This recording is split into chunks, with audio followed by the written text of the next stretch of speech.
আপোনালোকৰ মাজলৈ লৈ আনিছোঁ নতুন ৰেচিপি।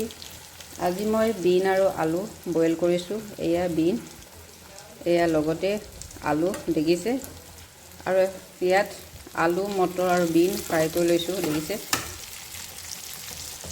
মোৰ ভিডিঅ'টো চাই স্কিপ নকৰাকৈ প্ৰথমৰ পৰা শেষলৈ চাব বুলি আশা কৰিছোঁ। দাইল বইল কৰিছোঁ দেখিছে। এয়া আজি বইল কৰা খাম।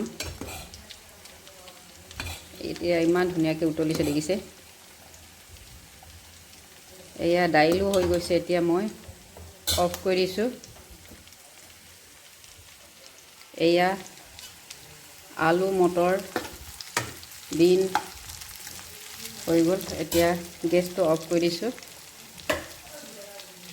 এয়া বইল কৰাও হৈ গৈছে। এয়া পানী নাইকিয়া হ'ল।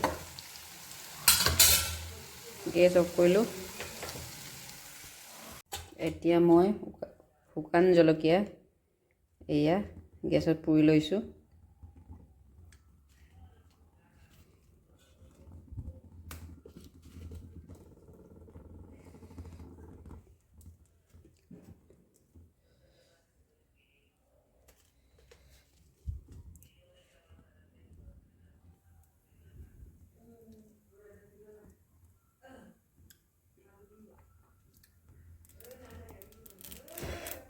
এয়া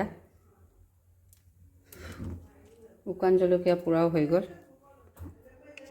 বইল কৰা আলু আৰু বিন আৰু দাইল বইল, আলু ভাজি, মটৰ, শুকান জলকীয়া দুটা। যদি মোৰ ভিডিঅ' চাই ভাল লাগে তেন্তে লাইক, শ্বেয়াৰ, কমেণ্ট, ছাবস্ক্ৰাইব কৰিব নাপাহৰিব। ধন্যবাদ।